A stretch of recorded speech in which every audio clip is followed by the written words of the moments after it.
রাদিয়াল্লাহু তাআলা আনহু যখন পড়ে গিয়েছিলেন, একটু সুযোগ চেয়েছিলেন। হে বাতিলেরা, শুনে রাখো, নানাজির ইসলাম কায়েমের জন্য, হকের পথে থাকার জন্য নিজের জীবনটা আমি কোরবানি দিব, এটা ঠিক, কিন্তু শাহাদাতের আগে আমাকে একটু সুযোগ দাও, আমি একটা ছোট্ট কাজ করে যেতে চাই। আমি নামাজের মধ্যে আল্লাহর শুকরিয়া আদায় করতে চাই যে আমার এমন একটা বিপদের মধ্যেও আমি আল্লাহর কাছে আমি অতটুকু বলতে চাই আমি এখনো খুশি আছি। অথচ আমরা যখন বিপদে পড়ি, মুসিবতের মধ্যে পড়ি, আমাদের এমনও আছে ধৈর্য হারা হয়ে মনে হয় আল্লাহকে গালি দিয়ে বসি। নাউজুবিল্লাহ বলেন না। অথচ ওনারা কি শিক্ষা দেয়, ওনারা কি বাস্তবায়ন ওনাদের মাধ্যমে হয়, যদি একটু দেখেন বুঝে নিতে পারবেন। ওয়াজ এখানেই যথেষ্ট। আপনাকে সুর দিয়ে আমি সুরের মূর্ছনে আপনাকে পাগল করে ফেলবো না, এটা না। অল্প শোনেন, আমল করেন, যথেষ্ট হয়ে যাবে। বন্ধুরে আমার, ইমাম হুসাইন রাদিয়াল্লাহু তাআলা আনহু একটু সুযোগ চেয়েছেন। ইয়াজিদি বাহিনীর মধ্যে কথা কাটাকাটি চলতে লাগলো। কেউ বলতে লাগলো ইমাম হুসাইনকে নামাজের সুযোগ দেওয়া যাবে না,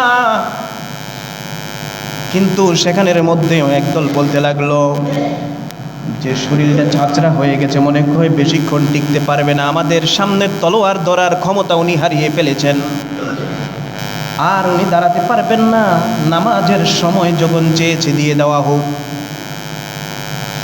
বন্ধুরে আমার, কি নির্মমতা, কি জুলুম উনার উপর হয়েছে।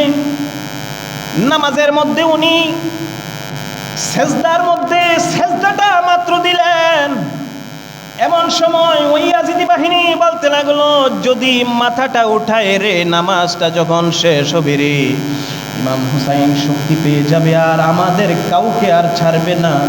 উনি আবার সে কি হবে, তলোয়ার নিয়ে দাঁড়িয়ে যাবে এবং আমাদের সাথে রণাঙ্গনার মধ্যে যুদ্ধ করার জন্য প্রস্তুত হয়ে যাবে। না না, ওনাকে আর সুযোগ দেওয়া যাবে না। দে নামাজের মধ্যে খঞ্জর চালিয়ে দে, জবাই করে দে নামাজের মধ্যে। জোরে কোন নাউজুবিল্লাহ। হায় হায়, এইরকম নির্মমতা, এইরকম নির্লজ্জ কায়দায় কাউকে হত্যা করা। বন্ধুরে আমার, ইমাম হুসাইন রাদিয়াল্লাহু তাআলা আনহু যখন শাহাদাত বরণ করলেন, কিতাবের মধ্যে আসছে, বাইহাকি শরীফের মধ্যে এসেছে, সিররুস শাহাদাতাইন সাওয়ায়েকে মুহরিকা কিতাবের মধ্যে এভাবে এসেছে। সেখানে এমন একজন ব্যক্তি হযরত বসরা আসদিয়া রাদিয়াল্লাহু তাআলা আনহুর একটা riwayat এসেছে, লাম্মা কুতিলাল হুসাইনু মাতারাতিস সামাউ দামান ফাসবাহনা ওয়া হিবাবুনা ওয়া জারারুনা ওয়া কুল্লু শাইইন লানা মালআনুন তামা। সূরা আল্লাহু আকবার। হযরত বসরা আসদিয়া রাদিয়াল্লাহু তাআলা আনহু তিনি বলেন, সাওয়ায়েকে মুহরিকা কিতাবের মধ্যে ওনার বয়াত দিয়ে, ওনার riwayat দিয়ে, ওনার বরাত দিয়ে এই কথাটা এভাবে স্পষ্ট করে তোলা হলো। এই ঘটনাটা সকলে ওই দিন দেখেছে।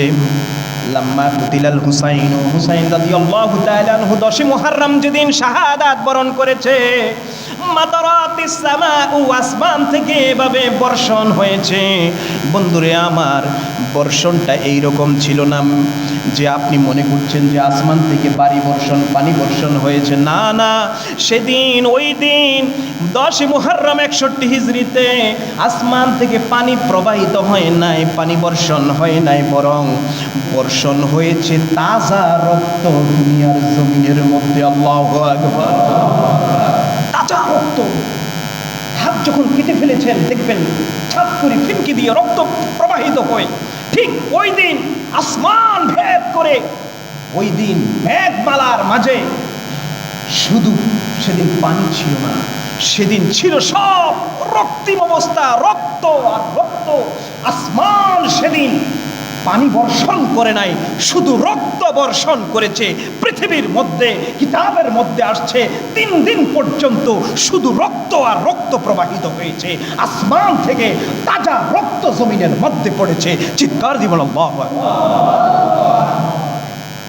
সাধারণ কথা না বাবা। বসরা আজদিয়া রাদিয়াল্লাহু তাআলা আনহুর বর্ণনা যে দামান ফাসবাহনা ওয়া হিবাবুনা, আমাদের কলসিগুলা এবং আমাদের মটকিগুলা যেগুলা বাইরে ছিল আমরা দেখেছি, ওই কলসিগুলা দেখেছি পূর্ণ হয়েছে ঠিকই, পানি দিয়ে নয়, বরং আমরা দেখেছি কলসির মধ্যে পানি প্রবাহিত হয়ে কলসির মধ্যে এসছে, এভাবে আসমান থেকে বর্ষণ হয়ে সেই কলসিগুলা রক্তে পূর্ণ হয়ে গিয়েছিল। জোরে কোন আল্লাহু আকবার। কলসিগুলা পূর্ণ হয়ে গিয়েছিল। আমাদের মটকা, বড় বড় মটকা ছিল, ওই মটকাগুলা পানি দিয়ে পূর্ণ হয়ে নাই, ওই মটকাগুলা আসমান থেকে যেগুলো পড়েছিল ওই রক্তে, এগুলা আমরা দেখেছি যে এগুলা যখন নাড়াচাড়া করেছি এবং নাড়াচাড়া করার সময় তাজা রক্ত, একটা গরুকে জবাই করে দিলে যেরকম রক্ত প্রবাহিত হয় ঠিক তদ্রুপ আমরা দেখেছি। মনে হচ্ছে গরম রক্ত, যে এই মাত্র মনে হচ্ছে কাউকে জবাই করা হয়েছে। আমরা দেখেছি আমাদের মটকাগুলা, আমাদের কলসিগুলা, এগুলা রক্তে পরিপূর্ণ হয়ে গিয়েছে। বন্ধুরে আমার, শুধু তাই নয়, অনেক সাহাবী দেখেছেন, অনেক তাবি রিওয়ায়াতে এভাবে আছে, বসরার মধ্যে যখন কোনো পাথর সরানো হতো, ইমাম হুসাইন রাদিয়াল্লাহু তাআলা আনহু শাহাদাত বরণ করার পরে আমরা দেখেছি যখন কোনো পাথর যখন সরানো হতো তখন দেখেছি পাথরের নিচ থেকে তাজা রক্ত দেখা যাচ্ছে, পাথরের নিচ থেকে মনে হচ্ছে তাজা রক্ত উঠছে। জোরে কোন আল্লাহু আকবার।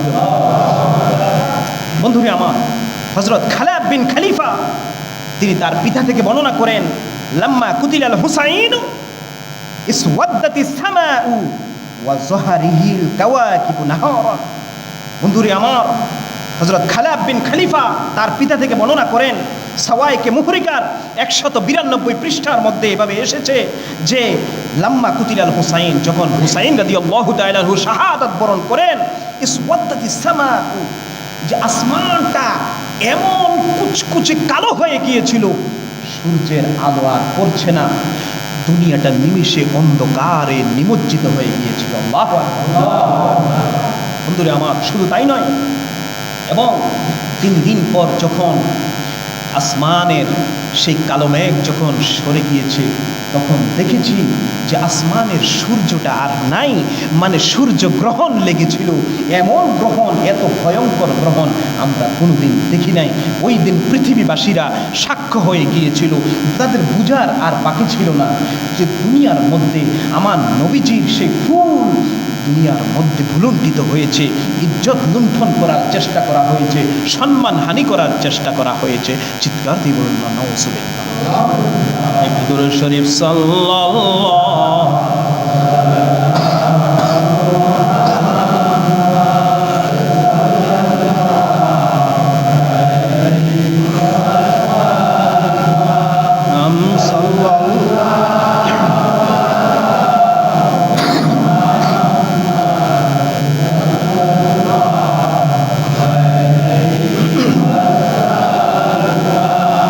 আমার হযরত ইবনে সিরিন রাদিয়াল্লাহু তাআলা আনহুর একটা বয়ান এসেছে, সাওয়াইকে মুহরিকা কিতাবের মধ্যে এভাবে এসেছে, ইন্নাদ দুনিয়া আসলামাত সালাসাতা আইয়ামিন, জমিনটা 3 দিনের জন্য অন্ধকার হয়ে গিয়েছিল।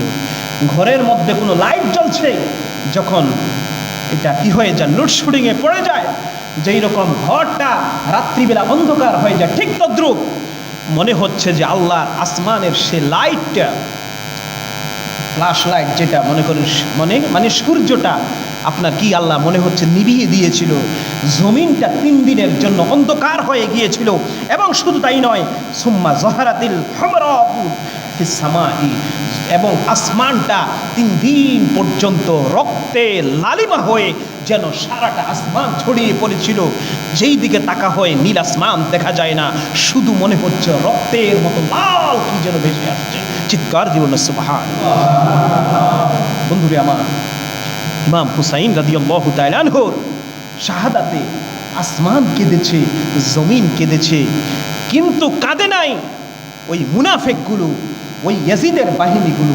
তারা মনে করেছে যে ইমাম হুসাইনকে শেষ করে দিয়ে তারা বুঝি সফল হয়ে গিয়েছে, কিন্তু তারা এটা বুঝে নাই ইমাম হুসাইনকে শাহাদাত করার কারণে যে কত কোটি ইমাম হুসাইন ঘরের মধ্যে প্রতিষ্ঠা হয়ে গিয়েছে। চিৎকার দিবেন সুবহানাল্লাহ। ইমাম হুসাইনের আদর্শ প্রতিষ্ঠা হয়ে গিয়েছে, যুগ যুগে যে মানুষ তাদেরকে স্মরণ করবে, এটাই হচ্ছে বাস্তবতা। ইমাম হুসাইন সেটাই প্রতিষ্ঠা করে গিয়েছেন। চিৎকার দিবেন আল্লাহু আকবার। বন্ধুরে আমার কথা সংক্ষেপ, ইমাম হুসাইন রাদিয়াল্লাহু তাআলা আনহুর যে কর্তিত মাথা দেহ ওই কারবালার জমিনে পড়ে আছে দেহটা, কারণ মস্তকটা আলাদা করে ফেলা হয়েছে। ইমাম হুসাইন রাদিয়াল্লাহু তাআলা আনহু সে বিচ্ছিন্ন করা শির মুবারক, সের মুবারক, মাথা মুবারক, এটার দায়িত্ব পড়েছিল যে খুলি ইবনে ইয়াজিদের কাছে। খুলি ইবনে ইয়াজিদ তার দায়িত্ব পড়েছিল, সে একটা পোটলার মধ্যে রেখে ওই মাথাটা নিয়ে সে আপনার কুফার গভর্নর হাউসে তাকে জমা দেওয়ার কথা, কিন্তু দেখা গেল যে এমনভাবে রাত্রের মধ্যে যখন গিয়েছিল গভর্নর হাউসের দরজা ফটক বন্ধ হয়ে গিয়েছিল। আর তখন কি করলো সে নিরাপত্তার সাথে, যে এই মাথা যদি যায় তার মাথা চলে যাবে, সেজন্যই সে এই ঘরে মাথাটা ইমাম হুসাইনের মাথা নিয়ে ঘরের মধ্যে চলে গেল। ঘরের মধ্যে চলে যাওয়ার পরে যখন ওই পুটলির থেকে টপ টপ করে তাজা রক্ত যখন পড়ছিল, তখন বউয়ের সন্দেহ হলো যে আপনি কি এনেছেন, একটু আমাকে যদি বলতেন, যে এই পোটলা থেকে তো তাজা রক্ত প্রবাহিত হচ্ছে। আল্লাহ, স্ত্রী কাছে সে আর বলতে তো হবে, কারণ এটা নিরাপত্তা তো তাকে এবং তার স্ত্রীকে দিতে হবে, সেজন্য বলেছে জানো আজকে কি এনেছি। বলে কি এনেছে, বলো তো কি এনেছি। ওই বউ কিছুটা বুঝতে পারলো যে কারণ সে যুদ্ধ থেকে ফিরছে। হায় রে, মানুষ যুদ্ধে থেকে ফিরে কত সোনা চাঁদি নিয়ে, মানুষ যুদ্ধে থেকে ফিরে কত সম্মান নিয়ে, কিন্তু তুমি মনে হয় আজকে যুদ্ধ থেকে ফিরেছ পৃথিবীর নিকৃষ্ট কাজটা করে তুমি যুদ্ধে থেকে ফিরেছ, আমাদের জন্য লাঞ্ছনা নিয়ে এসেছো, আমাদের জন্য ভালো কিছু নিয়ে এসো। তখন খুলি ইবনে ইয়াজিদ বলে, তো এত কথা বলার সময় নাই, এত কথা শোনারও সময় নাই, শোনো এটা আমি তোমার কাছে আমানত দিলাম, যদি এটার কোনো খেয়ানত হয় তাহলে তোমার গর্দান আমার গর্দান ইবনে জিয়াদ এবং এজিদ সেটা নিয়ে নিবে, এটা ভালো করে বুঝো, বরং এটাকে কি করো, সেভ করো। ওই মহিলা কি করলো, ঘরের মধ্যে নিয়ে পুটলাটা যখন খুললো, মহিলার চোখ দিয়ে অনর্গলভাবে পানি প্রবাহিত শুরু হয়ে গেল। হায় রে আফসোস, এটা তো ইমাম হুসাইন রাদিয়াল্লাহু তাআলা আনহু, আমার নবীজির কলিজার টুকরা। জোরে জোরে সুবহানাল্লাহ। বন্ধুরে আমার, ওই খুলি ইবনে ইয়াজিদের বউ যখন এটা কি করলো, এটা একটা থালার মধ্যে নিল, বড় একটা ডিশের মধ্যে নিল, নিয়ে সেখান থেকে তিনি ইমাম হুসাইনের সেই কর্তৃত মস্তকটার দিকে চেয়ে আছেন এক দৃষ্টিতে। একটু পরে দেখলো আসমান থেকে এমন একটা ফোকাস লাইট ওই মাথা মুবারকের মধ্যে গিয়ে পড়লো। ওই মহিলা দেখলো যে এই ফোকাসটা ঘরের উপর থেকে শুধু আসছে, এতটুকুই নয়, উপরের দিকে খেয়াল করলো। ওই ফোকাসটা দেখতে দেখতে মহিলা দেখে যে উপরের দিকে চলতে চলতে এটা মনে হচ্ছে যে খোদার আসমান ভেদ করে আরশে আজিম থেকে এটার ফোকাসটা পড়ছে। যেরকম সুবহানাল্লাহ। মহিলা অন্তরের মধ্যে, এই খুলি ইবনে ইয়াজিদ বেয়াদব ছিল এবং সে আপনার লুবি ছিল, ইয়াজিদি বাহিনী ছিল ঠিক, কিন্তু ওই তার বউটা ছিল ভালো, আহলে বাইতের প্রতি মুহাব্বত করার মতো আল্লাহ তার অন্তরে সেই রকম কিছু ফিলিংস দিয়েছেন, বিদায় আল্লাহ তাকে এগুলা কিছুটা নমুনা দেখাচ্ছেন।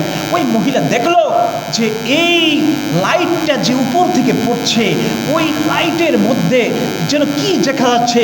মহিলা দেখছে ওই লাইটের মধ্যে কতগুলো সাদা পাখি যেন উড়ছে আর উড়ছে, আর ওই পাখিগুলা যখন ডানা ঝাপসা করছে এবং ডানা ঝাপটানোর কারণে যেন কতগুলা বাতাস তার গায়ের মধ্যে গিয়ে পড়লো যে এই বাতাসটা দুনিয়ার কোনো বাতাসের মধ্যে লাগে না, এত ঠান্ডা, এত আপনার মনোমুগ্ধকর বাতাস, যেটা মহিলার গাটা আপনার কি হয়ে গেল, অশান্ত দিলটা শান্ত হয়ে গেল, শরীরটা ঝুরিয়ে গেল। সরে করছে বন্ধুরি আমার, আল্লাহ রাব্বুল আলামিন তার প্রিয় বান্দাদেরকে কিছু নমুনা নসিহত দেখান, এটাই হচ্ছে বাস্তবতা। যাক, মহিলা সম্মান করেছিল যে ওই রক্তের ছোপ ছোপ সেই ইমাম হুসাইনের মুখে যেগুলো লেগেছিল এগুলো কিছুটা পরিষ্কার করেছিল, কিন্তু আবার সকালবেলা যখন কি করলো, আবার পুটলার মধ্যে যখন ঢুকাইছিল ওই রক্তাক্ত পুটলার মধ্যে আবার কি হয়ে গেল, ইমাম হুসাইনের সুন্দর চেহারাটা রক্তে রঞ্জিত হয়ে গেল। যাই হোক, সেই খুলি ইবনে ইয়াজিদ কি করলো, গভর্নর হাউসের মধ্যে এটা জমা দিল। এবার ইবনে জিয়াদ আদেশ করলো যে হ্যাঁ, এটা এখানে রাখা যাবে না, কারণ দ্বন্দ্ব লাগার সম্ভাবনা রয়েছে, সেই দাঙ্গা লাগার সম্ভাবনা রয়েছে, এটাকে নিয়ে যাওয়া হোক, সেই ইয়াজিদের দরবারের মধ্যে দামেস্কে প্রেরণ করা হোক। আর তখন এক দলকে দায়িত্ব দেওয়া হলো, তারা কি করলো, এই ইমাম হুসাইনের কর্তৃত শির মুবারক নিয়ে এটা তারা কি করলো, তাদেরকে দায়িত্ব দেওয়া হলো, আর তারা চলতে লাগলো দামেস্কের পথে। আর সারাদিন চলতে চলতে তারা ক্লান্ত হয়ে গেল, সন্ধ্যা নামলো। এমন একটা জায়গার মধ্যে তারা গেল যেখানের মধ্যে আপনার একটা গির্জা ছাড়া আর আশেপাশে কিছুই নাই। ওই লোকগুলো সেখানে থামলো। থামার পরে তারা কি করলো, একটু বিশ্রাম নেওয়ার জন্য তারা সেখানে কথা বলতে লাগলো। এমন সময় তারা বলতে লাগলো, একটা গির্জা দেখা যায়, ওই গির্জার মধ্যে যদি আজকে রাতটা কাটানো যায় তাহলে ইমামের শিরের মোটামুটি একটা সিকিউরিটি আমাদের পক্ষ থেকে হবে। তারা কি করলো, গির্জার দিকে যখন অগ্রসর হলো, গির্জার মধ্যে একটা পাদ্রী থাকতো। ওই পাদ্রীর সাথে যখন যোগাযোগ করা হলো, ওই পাদ্রীর সাথে যোগাযোগ করার পরে পাদ্রী রাজি হলো, কিন্তু পাদ্রী জিজ্ঞাসা করলো যে তোমরা কার এমন রাষ্ট্রীয় ফরমান নিয়ে যাচ্ছ? তারা বলতে লাগলো, আমরা ইমাম হুসাইনের কর্তৃত শির সেই ইয়াজিদের দরবারের মধ্যে আমরা নিতে চাচ্ছি এবং আমাদেরকে সেই দায়িত্ব দেওয়া হয়েছে। লোকগুলা বলার পরে পাদ্রী তখন অন্তরের মধ্যে সাইক্লোন খেলা শুরু হয়ে গেল, হৃদয়ের মধ্যে সাইক্লোন খেলা শুরু হয়ে গেল। কারণ এই পাদ্রীর অন্তরের ভিতরে আহলে বাইতে, যদিও সে খ্রিস্টান হয়, কিন্তু অন্তরের মধ্যে তার নবীজির সেই পরিবারের প্রতি আলাদা একটা টান ছিল। যেরকম আল্লাহু আকবার। পাদ্রী আবার বলতে লাগলো যে আমার এখানে রাত থাকবা, ঠিক আছে, কিন্তু আমাকে শের মোবারকটা দিতে হবে। তারা বলতে লাগলো, না, এটা হাতছাড়া করা যাবে না। পাদ্রীর এবার একটা তাদেরকে প্রস্তাব দিল, 10,000 স্বর্ণ মুদ্রা তোমাদেরকে দেব, দেখো এর বিনিময়ে তোমরা ইমাম হুসাইনের শিরটা আমার কাছে এক রাত্রের জন্য তোমরা আমানত দাও।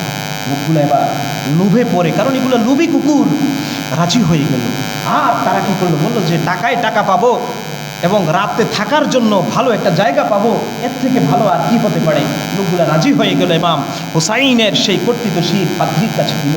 পাদ্রী এটাকে নিয়ে তার খাস কামরার মধ্যে চলে গেল এবং সেখানে গিয়ে উন্নত সেই কাপড় দিয়ে ইমাম হুসাইনের সেই রক্তাক্ত চেহারাটা থেকে রক্তগুলা সরানো হলো।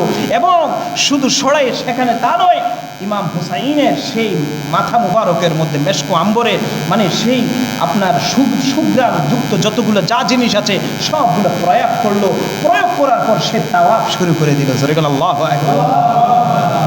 তাওয়াফ শুরু করে দিল ওই পাদ্রী। এমন সময় এক পর্যায়ে দেখছে ওই পাদ্রী যে ওই মাথা মুবারকের মধ্যে আসমান থেকে একটা লাইট এসে যেন এই মাথা মুবারকের উপর পড়েছে। আর তখন দেখা গেল ওই লাইটের মধ্যে শুধু একটা দুইটা নয়, অসংখ্য ফেরেশতাদের সেই ইস্তেকবাল ধ্বনি শোনা যাচ্ছে। যেরকম সুবহানাল্লাহ।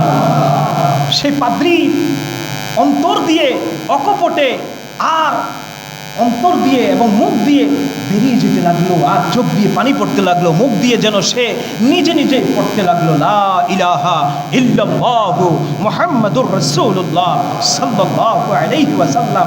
বন্ধুরে আমার, সেই পাদ্রী কি করলো, তার কালেমা নসিব হয়ে গেল শুধুমাত্র ইমাম হুসাইনকে মোহাব্বত করার কারণে, আহলে বাইতেরকে সম্মান করার কারণে, আহলে বাইতের প্রতি মোহাব্বত রাখার কারণে ওই পাদ্রীর জীবনের গুনাহ মাফ হয়ে গেল। আল্লাহ তাকে ঈমান নসিব করলেন। যেরকম সুবহানাল্লাহ। কোনো ব্যক্তির আশ্রয় নিতে হলো না, কারণ আল্লাহ যাকে চান তাকে ঈমান দান করতে পারেন, ঠিক কিনা বলেন?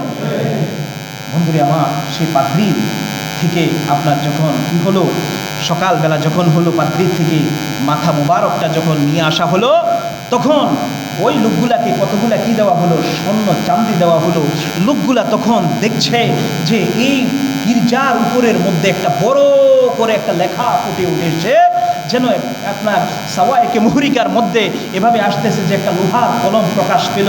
ওই লোহার কলম অটোভাবে কোনো মানুষ ছাড়া যেন লিখে দিচ্ছে, যে একটা আপনার একটা কাব্য লিখে দিচ্ছে, যে এভাবে কাব্যটা ছিল, আতার জো উম্মাতান কাতালাত হুসাইনান, আতার জো উম্মাতান কাতালাত হুসাইনান, শাফাআতি জাদ্দিহি ইয়াউমাল হিসাব। জোরে বলো আল্লাহু আকবার।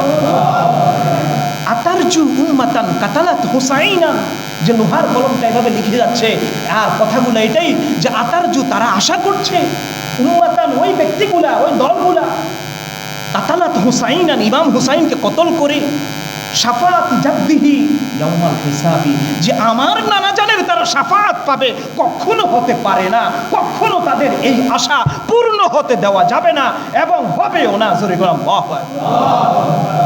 ভাই বন্ধুগণ, কথা সংক্ষেপ শেষ করে নিচ্ছি, অনেক লম্বা কথা।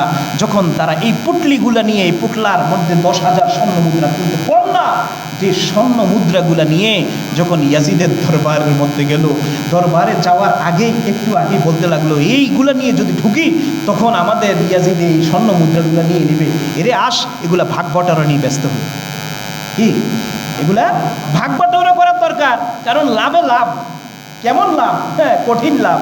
তখন খোলা হলো আপনার ওই যে পোটলাগুলো যখন খোলা হলো, পোটলা থেকে তখন দেখা গেল স্বর্ণ মুদ্রা নাই। বলল, কিরে, স্বর্ণ মুদ্রা নিজ হাতে গণে নিলাম, এখন দেখি এগুলো সব মাটির চারি হয়ে গেছে। কি হয়ে গেছে? চারি হয়ে গেছে। আর চারির এক প্রান্তের মধ্যে লেখা আছে, এভাবে লেখা আছে, ওয়ালা তাহসাবান্নাল্লাহা গাফিলান আম্মা ইয়ামালুজ যালিমুন। জোরে কোন আল্লাহু আকবার। বন্ধুরা আমার, এভাবেই সেই ব্যক্তিগুলা দুনিয়াও হারালো, আখিরাতও হারালো। দুনিয়াও হারালো,